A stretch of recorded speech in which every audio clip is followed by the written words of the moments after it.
start with this picture. Let me get comfortable.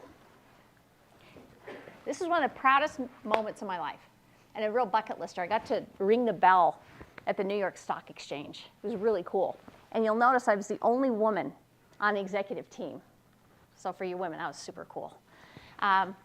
They pushed me out so that I could be, near the front. And I thought this was like the pinnacle of my career, the best thing that ever happened. And let me give you some background on it. To get here, several years earlier, I had the CEO approach me and he said, hey, I've got easy money for you. Easy money. Why don't you come join? I'm going to make you a millionaire. I'm like, sounds great. So your first lesson is when somebody tells you they're going to make you a millionaire and it's easy money, it's never easy money. So let me give you that. I started at Vivint Solar, and for the first 6 months, the bathroom was my office. I cried in the restroom all day, every day. I got there. There was me and one other person in HR. The company was going to go public in 6 months. We were hiring about 100 people a week, opening a new office every week or 2 weeks, and we didn't even know how many people worked for us. Now, for those of you who study HR, that's a nightmare. They didn't even know what an I-9 was. They could get shut down, and we were going public in 6 months. Crazy, crazy time. So when we finally got to this podium, it was like, yes, we did it. And if you fast forward from this picture 1 year later, I'm sitting in a room. We've loaded the computer with all of the payouts for the executives, millions of dollars. And this is like the eve of the greatest day of my life. And the deal fell apart. The deal totally fell apart. And it moved us into a time in that company, and I was still there, where it was chaotic. People were leaving in droves, right and left. We couldn't hardly hold the company together. And it was incredibly difficult as the head of HR. And then, on an early spring morning, I came into the office thinking that we were setting up stock options for people to help make them stay at the company, and working with Blackstone, who was the board of directors, their head came in. And I was in the room when the CEO was fired. Walked in, just me and the CEO. 10 minutes later, the CEO was escorted out of the building. And I remember thinking, oh my gosh, I'm not surprised by this, because we knew that there were some things going wrong. And it's not that he was a horrible person, but the company wasn't going great. And we didn't sit around the room talking about him, but I was definitely shocked that the CEO seemed surprised that he was getting escorted out. Then they escorted me into another room where I was the first person to meet the new CEO. And he sat me down and he said, Tessa, my name is David Bywater. I'm the new CEO of the company. I'm going to have to lay off half of the executives here. And there's going to be a lot of change. And my question for you is this: are you going to be one of them? Well, I did not see that one coming, did I? And he proceeded to tell me that I had a reputation in the company for not working well with sales. Now, if you know Vivint Solar, it's like 4,000 flat-brimmed hats and dudes and about 10 adults in the room. It's a really interesting company to work for. And I had zero idea that that was my reputation. Now, here I was, the head of HR, the person that's supposed to know everybody the best. And I was blind to the fact that this problem existed for me. The reason I tell you this story is because, well, first of all, I absolutely loved my time there. Loved it, and I stayed. And I was really successful under this new CEO. But it was the first time that I'd heard feedback. Having been in HR as many years as I've been in, I've probably done 20 restructures for companies. I've been in companies where we really have to grow aggressively. I've been in high merger acquisition strategies, worked for a Fortune 50 company where we did that. I even worked at a company where they had a hostile board takeover of the CEO in the background. That was super interesting.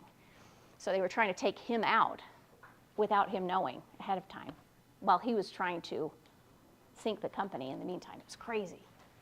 So crazy things happen in companies, and I want to share with you 3 things that I know about Gen Z. You know, I do a lot of study on the different generations at work, and there's really differences in how we think and how we think about the workplace. So I want you to avoid a couple of really big mistakes. So Kev, would you go to this one? Red zone, green zone. I want you to understand this concept. So when the CEO was fired, we were in a red zone.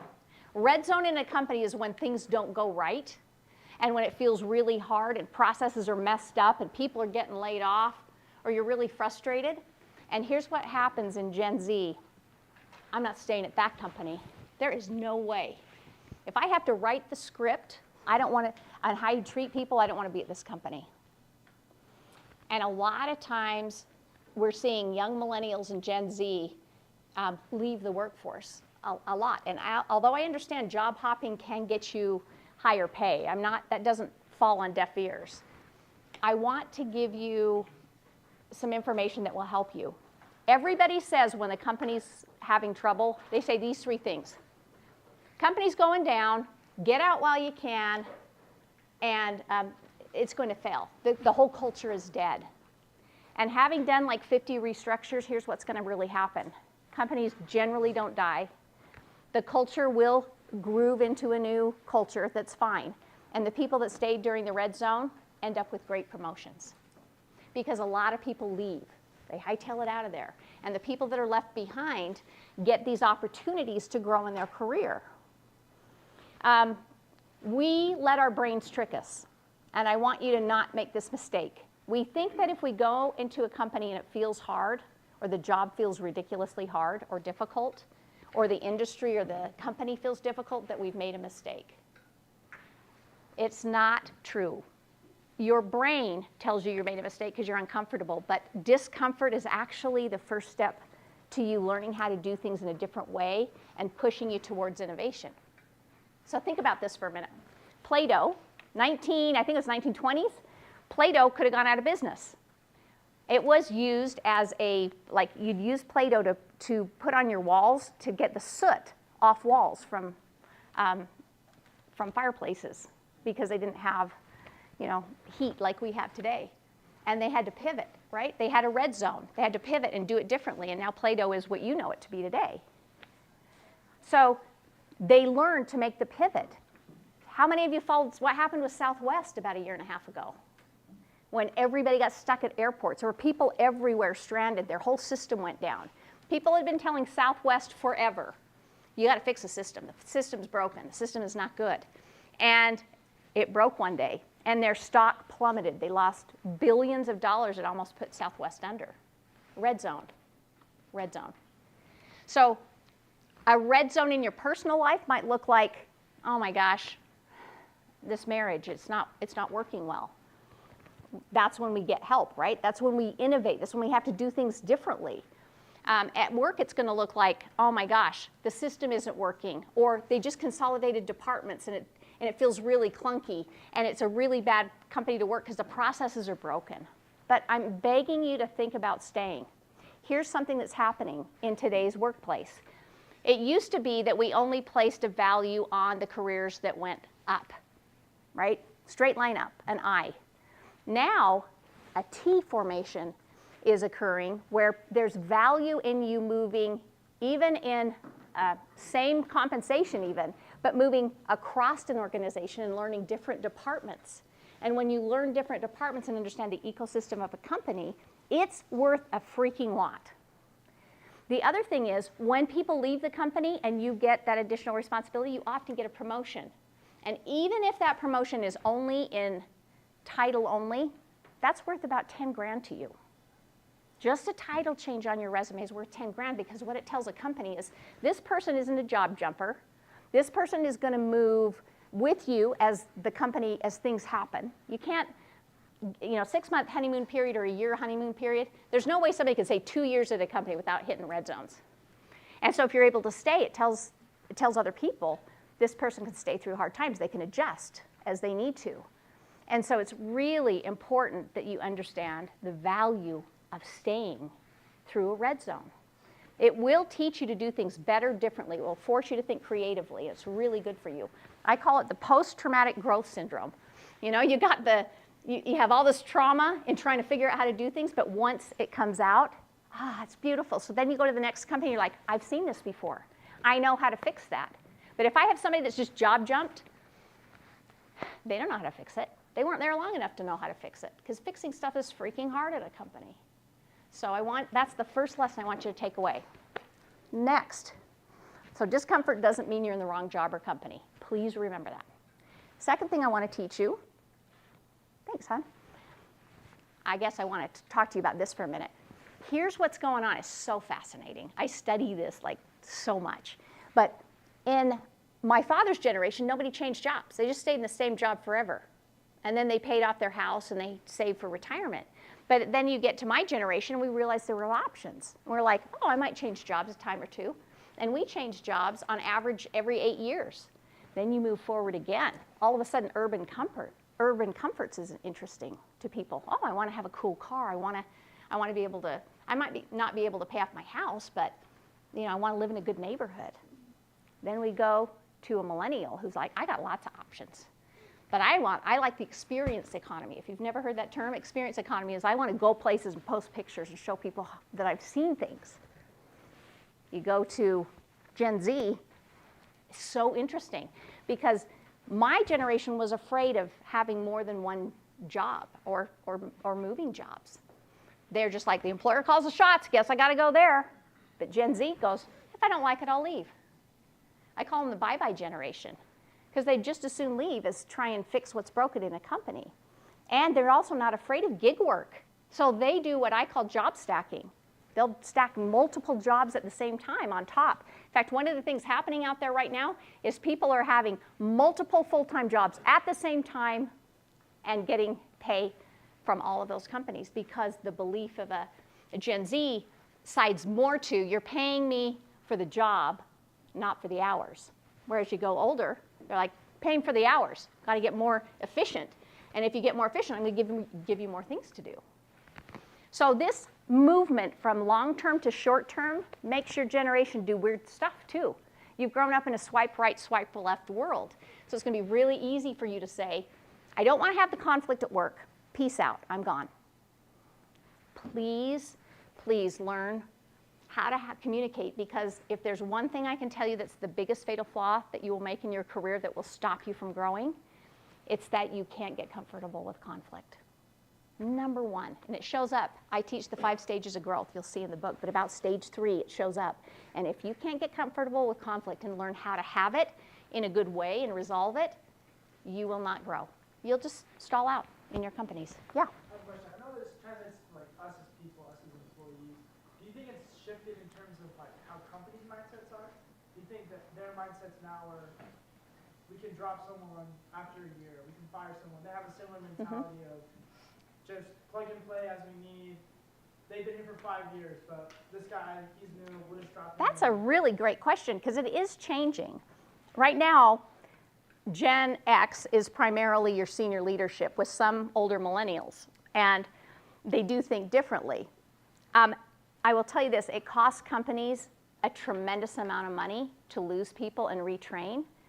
And so regardless of the generation, while the younger generation is kind of like company loyalty is dead, a company cares about loyalty. And so they are changing the benefits they offer to short-term benefits, like, if you were getting a job and your employer would pay for, say, help you make a car payment, right? You would care about that, I bet. In fact, we'll do raise of hands, more than you would care about short-term or long-term disability. How many would take the car over long-term or short-term disability? Raise your hands. How many of you know what short-term and long-term disability is? A lot of you don't. How many of you would take having your company help you pay your car payment over life insurance? Raise your hands. Interesting. So the short-term nature of the thinking is making companies change the value proposition for people. What I think is going to happen is they're going to have to offer full-time, part-time, contract, gig, and they're going to have to offer more optionality for people to adjust for people. So this change in thinking sometimes makes you do weird things, like leaving when there's conflict. So that's something else that I want to teach you is how do you how do you not let the thinking that you may or may not even realize is permeating how you feel about the workforce help you be successful? So lesson number 2 is, there you go, working hard isn't the same as adding value. Job descriptions, honestly, are a piece of crap. They're written by HR people like me in dark rooms right before we have to post them, or they're written by consultants, and they're general guardrails. That's what they are. And if you go into a company and say, I just have to look at that job description and do that better, you're not going to do well. Getting aligned with your company and actually what matters is incredibly important. So if you think about a company as it describes itself as being perfect, right? You go in for the interviews and like, we're doing this and we're doing that. We're going to be amazing and the leader in the industry. You're going to hear it every interview you go in. And then when you go into the companies, you're going to go, what? This is not that company. This company is broken and the processes don't work right and there's just disconnects everywhere.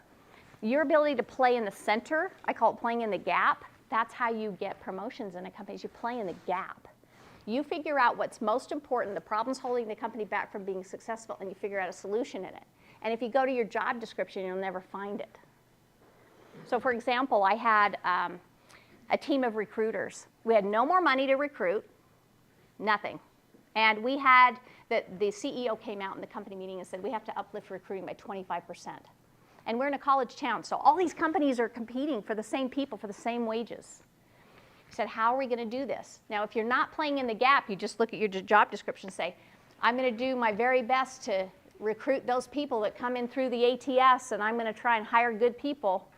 But if you're playing in the gap, you're figuring out what are different ways to get there. So this really quiet recruiter in the back of the room, I said, here's our problem, no money. What do we do? And a couple people are like, we could do more career fairs. No, we've already done that. Everybody's doing that. And we could go on campus. We're already doing that. How do we get more students? And this girl in the back raised her hand really timidly, and she said, well, we could meet them where they're at. Tell me more. And she said, they're on social media. They're on social media at night. And it generated this amazing conversation between the team, and what the team ended up deciding to do is a contest. They got every employee in the company in on it. They called it It's Sunnier Here. And it was in the middle of the winter, and what we did was we took the money that we would have used for one more recruiter to help fill something on the outside, and we said we're going to put it towards a trip for 2 to Hawaii. And every time you posted something about It's Sunnier Here, why you liked it, you got a ticket for that drawing. And every time one of the candidates came in and interviewed, you got another ticket. We ended up, if you wouldn't mind going to the next, it doubled. It doubled. In huge numbers, it absolutely doubled what we were getting. So not only were our social media posts going like crazy viral, and we were giving out awards each week for whose went the most viral, but we got everybody in on it. And when we hired friends and friends of friends, and we were telling people why it's a good company to work for, they were stickier. So it changed the trajectory of the company because somebody played in the gap. And you can play in the gap too. There's a whole chapter on it, on how you pick the right gap, and different gaps that you can pick that will help you win, and how you can use that to help you get ahead at work. I got I got every big promotion I've ever gotten was because I played in the gap. Every single one of them. When I was fresh out of school, I worked for Stephen Covey. That was a cool job. And my first job was in HR. And I stumbled onto this EEO thing. I'm like, what is EEO and affirmative action? Nobody knew. And I realized we were supposed to be doing all these reports and things for the company. Nobody had even heard of it. So I said, hey, we need to be doing this. I put the plan together, put it in front of the executive team, and no more than 3 or 4 weeks later, we got audited. We got audited, and it would have been disastrous. I could have shut the company down. And I became the hero of the company because I played in the gap. So you got to know, first of all, anytime you get hired your first job out, what are the biggest problems within our department or your manager's point of view? What are the biggest problems that are holding the company back? And you have to find a way to do more of that and less of just showing up to work and getting work done. It'll never get you a seat at the table to just do the work. Because I would hire all day long a hard enough worker who works on the right things and prioritizes the right things over a super hard worker that works on the wrong things. They're not, it just isn't all equal at all. So that's your second lesson. And your third lesson, and then let's just talk about the questions you have, because you're all going to be getting jobs. Take the dry promotion. How many of you know what a dry promotion is? Oh my gosh, I'm on social media more than you guys. Obviously, if I know what dry promotion is. A dry promotion is taking TikTok by storm. And a lot of companies will say, we want you to do more for us, but we don't want to pay you more. So take on some additional responsibility. We'll get good someday with you, but we want to give you the dry promotion. And you know, by and large, young people are like, this is crap. I would never do that. I'm not going to let my company use me like that. Boundaries, work-life balance, quiet quitting, and it goes into a whole bunch of stuff. And what I am telling you about promotions is that it's really one-dimensional for you to think that promotions has to come with a pay change, or title change every time your job changes. Honestly, right now what's happening is after post-COVID, companies are in flux in a very big way. There's a lot of layoffs happening, and companies cannot make the bottom line work for them. And know this, a company has one goal, and that is to make money. And if a company can't make money, it's out of business. And we sometimes like to hate companies because of that. That's like being mad at a dog because it barks. Companies have to make money to be successful. And so when wages went up, they can't figure it out. They can't figure out how to fix that. And so a lot of times they consolidate departments and jobs and say, well, you take this on. Now, I don't believe that you should work and continue to take more and more and more on for a company without ever getting a pay raise. I don't, because that will hurt you too. If you do that too many times, you'll end up doing the job of 3 people, and then you get slow and you can't manage it all, and then you'll end up on a performance plan. But there's this middle ground. And the middle ground is say yes once in a while. If you go to the next slide, Kev, no's create silos for you in your career. No's create silos. Just like in a marriage, if the ratio falls 5-to-1, where it's no's to yeses, a divorce is going to happen. John Gottman, who's the world's expert on marriage, says, this is a statistic. But the same is true at work. If you keep saying no, it will lead to a work divorce. And what that work divorce could look like is you're not tapped for other opportunities. It could look like people don't want to use you or your department. So if you get an opportunity for a promotion, know this. You should first of all make a run at getting a title change at least. Because a title change, what'd I say? Worth 10 grand at least for you on your resume. It's delayed gratification, but it'll come. You can also do what boards do. And I want to teach you this model as the last thing. Yes and what if model. Yes and what if model, you can use so many ways. I could teach you a whole hour's class on this, but for your own promotions, a yes and what if model says, yes, I hear what your concern is, and here's some concerns I have. What if we did this? And if then proposal back to your company that gives you a dry promotion. If I do this, what's the most valuable thing I can do if I take on that additional responsibility? If I do that thing and we win, then will you give me the raise? Then could we rescope the job? That's how you win in a dry promotion. And I want you to be able to not just shrug your shoulders and say, yeah, I'll take on more work. And I don't want you to say, no, I don't want the company to take advantage of me, because if you keep saying no, the company will stop giving you opportunities. You want to prove what you can do. One of the principles of a company is it always likes to see the results first, pay later. They do that with the board of directors, with the executives. Make the stock price go up, then you get a huge bonus. That's how I was paid. And so that thinking permeates down, and if you can use if-then language to negotiate, if I do those things, then could we give me a raise in 3 months if I get those done? Or 6 months? Or could we break the raise into 2 sections? I think that's how you really win at work. And because I see so many young people who are not wanting to do the extra work, or saying, if you make my job change, every time you add something you have to pay me more, you're going to stall out your career. You really will. You're going to have to go into it understanding that because of the nature of companies right now, change is part of it. It's red zone. Companies are in red zone and probably will be for 3 or 4 years. So if you're in a red zone, you get creative, right?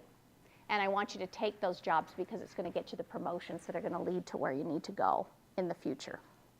So I just wanted to leave, those are the 3 principles, the 3 things I'm seeing young people make mistakes on. But I would love to hear from you anything. You can ask me anything about me or about the careers, jobs, anything. Yes?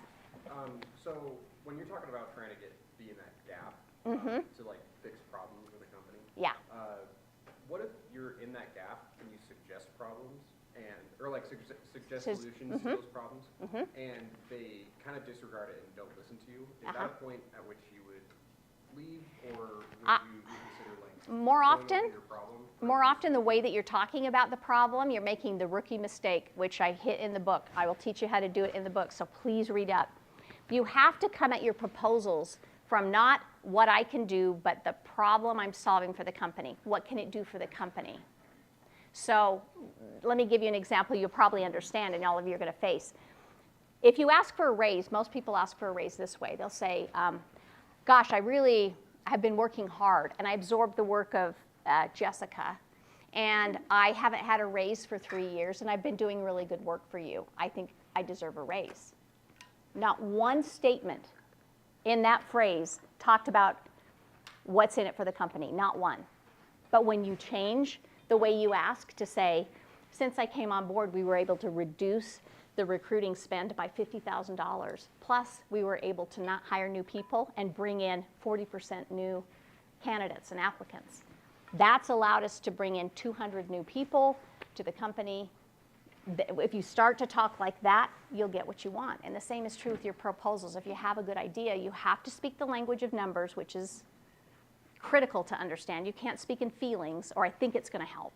The language of numbers, how it's going to make a difference to the company, and then you have a pretty darn good shot. And if then you still can't get them to go with it, either find more champions, because champions can help get things across the finish line, or over time, if it just can't be done, then maybe it's time to think about it, to go somewhere else. But usually it's the way you're asking. Yeah? Yes? I see a lot of similarities between growing promotions and unpaid internships and kind of the way we feel about them. Mm-hmm. And obviously the compensation is in experience or building trust, and it's not in the financial aspect, but how can you leverage that experience or that trust to then translate into the financial tangible benefits? Well, the first thing I would do if I'm doing an internship is I'm going to create a dashboard for myself. And I want to measure. I want to measure efficiencies gained, additional revenue brought in, step processes taking out, is the customer happier? There's a whole list in the book of things to look at.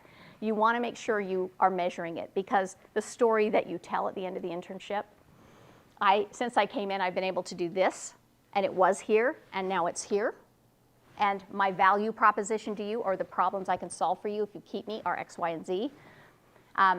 Even though really great leaders will see the value that you're adding, typically new people in new jobs have to tell the story to their manager, have to say, this is what I've done. And you have to realign yourself all the time, because sometimes the job you're given, you have to play in the gap and kind of weasel it. Like Blaine up here. Blaine's on my team. Woohoo, he was a Utah State guy. He's graduating in a couple of weeks. Yeah. So Blaine came on, and he was supposed to do social media marketing for me. And then Blaine's really good at playing in the gap.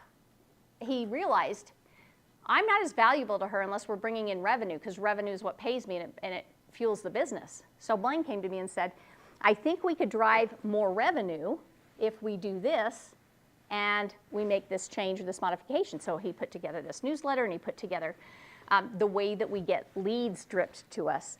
And it changed the number of keynotes I got. So Blaine now, whether it's me or his next employer, is going to be able to say, this is what the problems I can solve for you, and here's how I made a difference. We went from this revenue to this revenue, and this many leads to that many leads. And he can speak the language of business and get more money in his next job. But if you're waiting for somebody else to figure out your value proposition for you in the interview, it's not going to work for you. If you don't know what it is, they won't know what it is. Hey, he ain't go nowhere. He's got it. Yeah, he's coming. He's staying. He's staying with me. All right. Did that answer your question, or is there another variation that I'm missing? No. Okay. What other questions do you have? You're all, yes? So you're saying that say if we want to ask for a raise, or if we identify a problem, when we come up with a solution to a problem, that we should try and use numbers to back up the thing. Like saying, yes, I did XYZ things for this company, and I managed to increase revenue by this much. When you're working with things like specifically like revenue numbers and stuff, how do you find that to back up and prove your worth with numbers, especially if you're in a position that, say, doesn't necessarily work with customers directly, or even directly working with the numbers yourself? How do you find that? It's a great question, because not every job is about revenue, but every job is about moving the needle. So when you come into a company, you got to figure out from your manager. The first question I would ask my new manager is, what is the thing, the single thing I could do that would knock it out of the park for you? What are the big problems keeping you up at night? If you understand that, you have a shot at getting pointed the right direction at the things that are most important.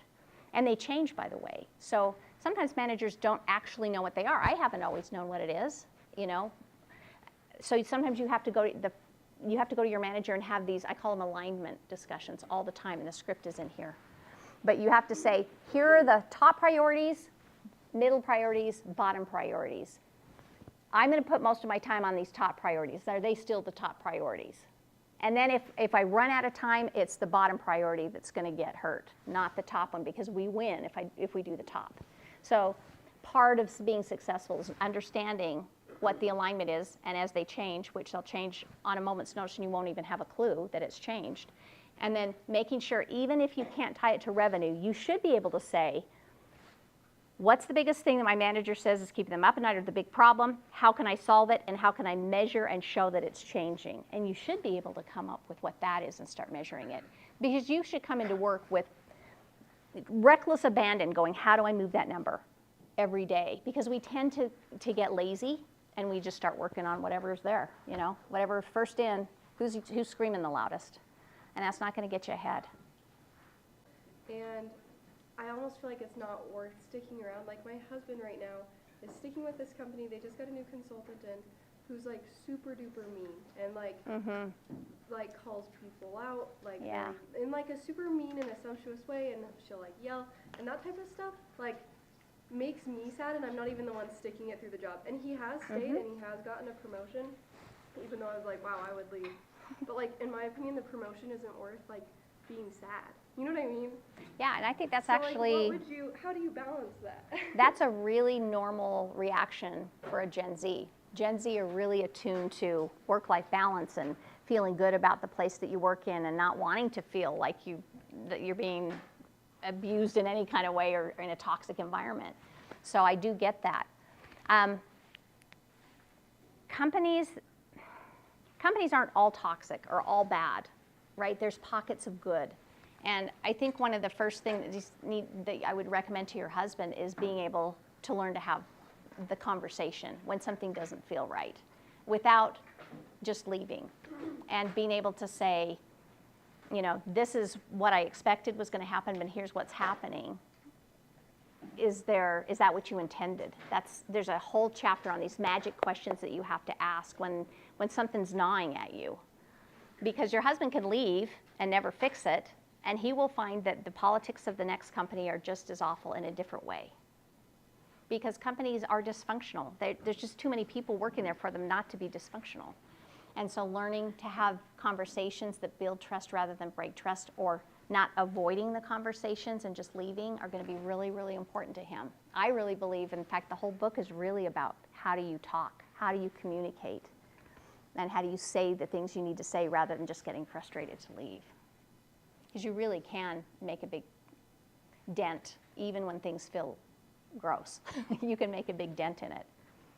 He'll likely outlast the consultant. Yeah, he will. Yeah, that's the thing that we're hoping for. Oh yeah.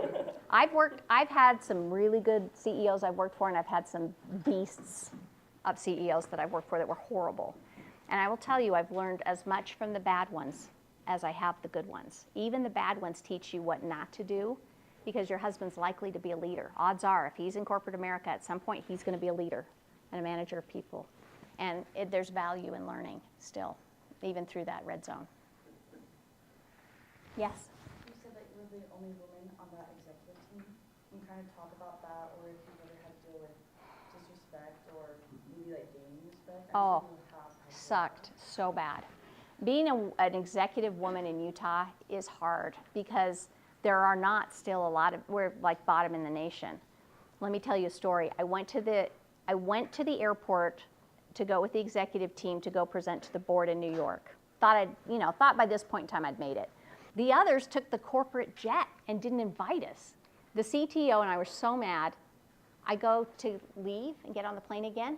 CTO doesn't show up. CTO gets invited to go on the corporate jet. I'm the only woman and the only one not invited. So I have a choice, right? Stuff like that's going to happen to you. I don't care if you're a man or woman, it doesn't matter. Things are going to happen to you that don't feel right and they hurt, and you have a choice. You either speak up, which is uncomfortable, and hope that you make things better in the future for someone else behind you, or maybe you if you're lucky, or you don't speak up and you live with the discomfort of not speaking up. You're uncomfortable either way. I ended up talking to the CEO about it. And he made some promises and said we're going to do this, this, and this to help.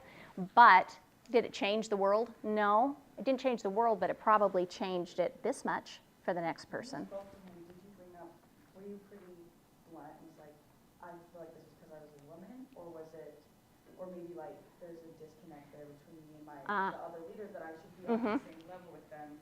Were you that blunt with it, or were you just like, I just want to know maybe why I was the only one? I used my own rules. Number one rule when you're addressing conflict in a company is do not assume bad intent, ever. Do not assume bad intent, because the minute you assume bad intent, that other person, you can't solve the problem. And I've solved thousands of problems. I've been the HR person watching people not get along. So I used my own stuff, and there's a model in the book. What I expected, what I observed or what happened, what it felt like to me, consequences to me, to you, to others, and then what could prevent this from happening again. And so I used my own model to have the conversation, because if you use the model that assumes good intent, and the three magic questions are, is that what you intended? Do you see it differently? Or is there something missing that would help me understand? And even if you botch the whole conversation, if you can get those questions in, it allows for more conversation to occur. But what most people do is go in and say, this is unacceptable. I'm the only one that wasn't on the flight. Why did you do that to me? And you're never going to get it solved at the level that it needs to be solved. So assume good intent. There's several chapters on it. I really recommend you use the spreadsheet in there. If you have to have a conversation at work or even at home that's difficult, you can use it and practice it ahead of time. Yes? Were you scared being the only woman, or did you use it as motivation? It was hard. There were days I was motivated by it, and I'm like, I'm going to change the world. And there were days I was like in meetings, and I thought, they don't think like me. They don't respond the same way that I would respond. I can remember going to a luncheon on one of those days, and it was a women's luncheon, and they served salad. And I remember thinking, I'm with my people. And I go back to Vivint Solar, and they're serving, barbecue and lots of beef, and we're going to eat beef, and we're talking about sports. It was super hard. What's the problem with that? See? It was really hard, to be honest. But here, my advice in hindsight is don't change your style to morph into the style of the people that you work with, because there's room for everybody. And I think that my style, which is different than many of the beat your chest, style that was there, actually ended up being okay once I could learn how to have a voice and speak up when I needed to speak up. So if somebody was talking over me in a meeting, which happened all the time, I learned, stop. I have something to say. And it's not rude. It's not awful. I just learned different skill sets to help me be able to be me and still be okay. And the more that I worked and the higher I got, the more I realized I had huge influence in how the company was shaped. And my voice had huge power. Even when I was in a junior position, my voice had huge power. And I just didn't realize it very soon. Okay, I know that you guys have to go in 2 minutes. I will answer one more question, and then I will stay after and answer questions, and I will sign your books. And go to the last slide. I've got a mentoring program that we're going to be rolling out for companies and schools. And so I want you to get on the wait list for that because I'm trying to help as many people as I can. Yes? I have 2 questions, if that's okay. I'll try and go really fast. The first one is something we talked about, reminding me of like crucial conversations or maybe or being the giant hairball. So I'm just curious if there's other books or resources you would recommend us looking at. And then the second question is, maybe this might be outside of what you normally deal with, but like how do you balance getting job experience or education Yeah. as I get towards the end of my undergraduate, Mhm. graduate degrees? Yeah. So I'd be curious from your perspective of like tracking careers, like the difference that education. Yeah. Okay. Even getting more education, while valuable for an employer, if you can show that you were doing internships or projects that are relevant to the problems they have, it's more powerful. Now, that doesn't hold true for every single world, because there are some where master's degree are king. The thing I would do if I'm you and getting jobs, know that in the first 5, 6 years of your career, you should work at a small company and a big company. Small company, you get to go really broad, and you get to do things that you never could do at a big company. And you get to work with the board of directors, and you get to see how all the ecosystem works between between the departments. And big companies, you go really deep. And so I think you need both to create a resume that's super powerful, and pick really smart people to work for. I would work tirelessly to find the person that is super smart in their space, is really good at what they do, because your education continues with them and their friends and the people they introduce you to are the people that are going to get you your next jobs. So you got to pick wisely there. As far as how do I learn, I'm more of a podcast person myself, but I really like Atomic Habits is my favorite book in the whole planet. I could read that 10 times over, and I think it's just really good. So that would probably be my top pick for you to read right now. Yeah. And for women, How Women Rise. Fantastic book. Goes over exactly the mistakes that we often make based on research and a lot of really good examples. I really like that book. Okay.